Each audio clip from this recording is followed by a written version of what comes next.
पेशाब जो है जल्दी जल्दी आता है, फ्रीक्वेंसी बढ़ जाती है, रात को बार बार जागना पड़ता है। ये सारे के सारे इश्यूज होते हैं जो कि प्रोस्टेट रिलेटेड हो सकते हैं। हाय फ्रेंड्स, मेरा नाम है डॉक्टर अमित बंसल। मैं एक यूरोलॉजिस्ट, एंडोरोलॉजिस्ट और मेन सेक्सुअल हेल्थ एक्सपर्ट। आज हम बात करेंगे प्रोस्टेट ग्लैंड के बारे में। ये होता क्या है? प्रोस्टेट ग्लैंड हम आदमियों में बचपन से होता है। जब बच्चा पैदा होता है तो ये मटर के साइज़ का होता है, इतना छोटा सा। धीरे धीरे जैसे एज के साथ बाल बढ़ते हैं, नाखून बढ़ते हैं, प्रोस्टेट ग्लैंड भी ग्रो करता है। तो ऐसा क्यों है कि ओल्ड एज में जाके ही जो है प्रोस्टेट से प्रॉब्लम देखी जाती है। ओल्ड एज में जाते जाते थोड़ा बहुत बाकी डिजीज़ जैसे डायबिटीज़ और बाकी इश्यूज आने लगते हैं। नेचुरली भी थोड़ा सा ओल्ड एज में जाते जाते थोड़ा सा जो है ब्लैडर वीक हो जाता है। अब पेशाब जो है अल्टीमेटली ब्लैडर, जिसको हम हिंदी में मसाना कहते हैं, वो यहाँ पे इकट्ठा होगा और जब उसको बाहर निकलना है तो उसको प्रोस्टेट जो है पार करना ही पड़ेगा। जब ब्लैडर थोड़ा सा वीक हो जाएगा तो प्रोस्टेट के एक बैरियर को पार करना थोड़ा सा मुश्किल हो जाता है। कभी कभी पेशाब में ज़्यादा जोर लगाना पड़ता है, कभी कभी पेशाब जो है जल्दी जल्दी आता है, फ्रीक्वेंसी बढ़ जाती है, रात को बार बार जागना पड़ता है। ये सारे के सारे इश्यूज होते हैं जो कि प्रोस्टेट रिलेटेड हो सकते हैं। प्रोस्टेट का मात्र बॉडी में पड़ा होना जो है अपने आप में कोई बीमारी नहीं है। आपको हैरानी होगी ये जान के कि जो हम आदमियों का सीमन निकलता है सेक्स के टाइम पे या मैस्टरबेशन के टाइम पे, उसमें मैक्सिमम कंट्रीब्यूशन जो आता है इस प्रोस्टेट ग्लैंड की वजह से ही आता है। ये प्रोस्टेट ग्लैंड जो है हमारे स्पर्म्स को एक नरिशिंग एनवायरनमेंट प्रोवाइड करता है, जिससे हमारी बॉडी से निकलने के बाद स्पर्म्स एटलीस्ट 2 दिन तक बाहर एनवायरनमेंट में सर्वाइव कर सकते हैं। ये उनको खाना पीना और एक प्रोटेक्टिव एनवायरनमेंट प्रोवाइड करता है। यही प्रोस्टेट ग्लैंड के आसपास जो है मसल्स होती हैं जो कि आपके यूरिन के कंट्रोल में भी हेल्प करती है। अगर मैं इस समय यहाँ पे बैठा हूँ और मेरे को यूरिन लीक नहीं हो रहा है, वो सिर्फ इसलिए है क्योंकि प्रोस्टेट ग्लैंड है, उसके साथ जो लगी ब्लैडर नेक पे मसल्स हैं वो साथ मिलकर काम कर रही हैं ताकि यूरिन लीक ही ना हो बाहर और अंदर कंट्रोल होता रहे। तो ये है प्रोस्टेट ग्लैंड का महत्व। हर आदमी में प्रोस्टेट ग्लैंड आपको मिलेगा ही।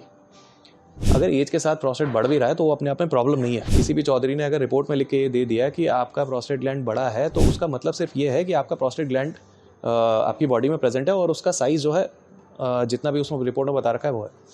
ज़रूरी नहीं है कि वो प्रोस्टेट ग्लैंड आपको प्रॉब्लम दे रहा है। हाँ, अगर आपको यूरिन में प्रॉब्लम आ रही है या फिर आपके रूटीन चेकअप में प्रोस्टेट रिलेटेड कोई इशू निकल के आता है, यूरोफ्लोमेट्री में फ्लो में प्रॉब्लम आ रही है या सीरम पीएसए आपका गड़बड़ आ रहा है या यूरिन में इन्फेक्शन आ रहा है, तब भले से आपको जो है प्रोस्टेट रिलेटेड प्रॉब्लम हो सकती है और उसको इलाज की ज़रूरत है। अदरवाइज़ प्रोस्टेट ग्लैंड चाहे कितने भी साइज़ का हो, चाहे 20 ग्राम का हो, चाहे 200 ग्राम का हो, चाहे 1.25 किलो का हो, उसको किसी भी इलाज की ज़रूरत नहीं है। अब तक का सबसे बड़ा प्रोस्टेट ग्लैंड जो मैंने अपने करियर में देखा है वो 1.25 किलो का भी दिखा है।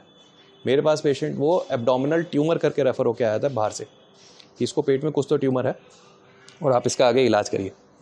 जब उसका चेकअप वगैरह किया गया था तो पता चला था कि वो एक्चुअली प्रोस्टेट ग्लैंड ही है उसका, और उस पेशेंट को कोई यूरिन में प्रॉब्लम नहीं थी और ना ही उस पेशेंट को जो है कोई उसमें कैंसर था। तो ऐसे प्रोस्टेट को किसी इलाज की कोई ज़रूरत नहीं है।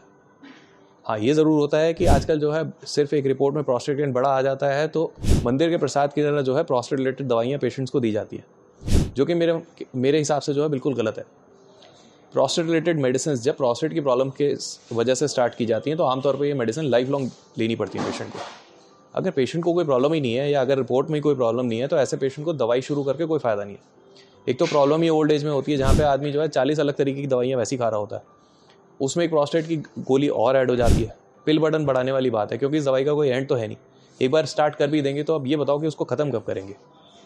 तो इससे पहले हमेशा ज़रूरी रहता है कि ये चेक कर लें कि वाकई में एक्चुअली प्रोस्टेट रिलेटेड पेशेंट को प्रॉब्लम है भी कि नहीं है। अगर प्रोस्टेट रिलेटेड प्रॉब्लम होती भी है तो बहुत ज़्यादा मैक्सिमम केसेस में, मतलब जैसे मेरे पास मान लो कि अगर मैं 100 पेशेंट देख रहा हूँ प्रोस्टेट के, तो उसमें से लगभग 95 पेशेंट्स ऐसे होते हैं जो कि दवाई से ठीक हो जाते हैं। अगर कोई ऐसा पेशेंट है जिसको कि प्रोस्टेट की वजह से पीछे ब्लैडर खराब हो रहा है, स्टोन्स बन रहे हैं, बार बार इन्फेक्शन हो रहा है, कैंसर का रिस्क है, किडनीज डैमेज हो रही है, किडनी फंक्शन सफ़र कर रहा है, यूरिन इन्फेक्शन सॉल्व नहीं हो रहा है, बार बार बुखार आ रहा है, तो ये कुछ लिमिटेड नंबर ऑफ पेशेंट्स होते हैं जिनको एक्चुअली सर्जरी की ज़रूरत पड़ती है।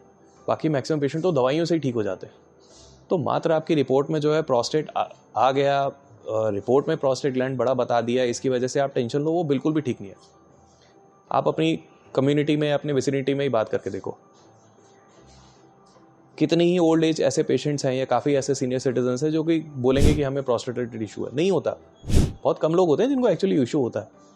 उसमें से भी मैक्सिमम जब दवाई से ठीक हो जाते हैं तो मेरी समझ में एक बार चेक करा लेना बिल्कुल सही है, बजाय इसके कि आप जो है बैठे रहो और वो बीमारी आपकी बढ़े और अल्टीमेटली ऐसी स्टेज पे पहुंच जाए कि अब दवाई भी काम नहीं कर सकते, सिर्फ ऑपरेट कराना है। देखो, मैं बड़े प्रैक्टिकल एक्सपीरियंस से बताता हूँ। बीते 3 साल में कोविड ने एक चीज़ जो है हम प्रैक्टिशनर्स को, डॉक्टर्स को एंड आई होप पेशेंट्स को सिखा दी होगी कि अपनी हेल्थ को लेकर सेल्फिश रहना बहुत ज़्यादा इंपॉर्टेंट है। अगर आप अपनी हेल्थ को लेकर कॉन्शियस हो, सेल्फिश हो मोर इम्पॉर्टेंटली, तो आप ठीक रहोगे, वरना आगे जिस दिन आप बीमार पड़े तो आपकी पूरी फैमिली सफ़र करेगी। तो अगर आप अपनी हेल्थ को लेकर के सेल्फिश हो, then that is the most selfless thing that you can do for your family. So prostate को लेकर घबराओ नहीं, वो हम आदमियों की हेल्थ का एक नॉर्मल पार्ट है। हाँ, प्रॉब्लम है तो ज़रूर दिखाओ। प्रॉब्लम भी होती है, वो मैक्सिमम केसेस में दवाई से ठीक हो जाती है। आज के डेट में दवाइयाँ बहुत अच्छी है, हर किसी को सर्जरी की ज़रूरत नहीं पड़ती है। तो घबराओ नहीं, एक यूरोलॉजिस्ट को अप्रोच करो। Thank you.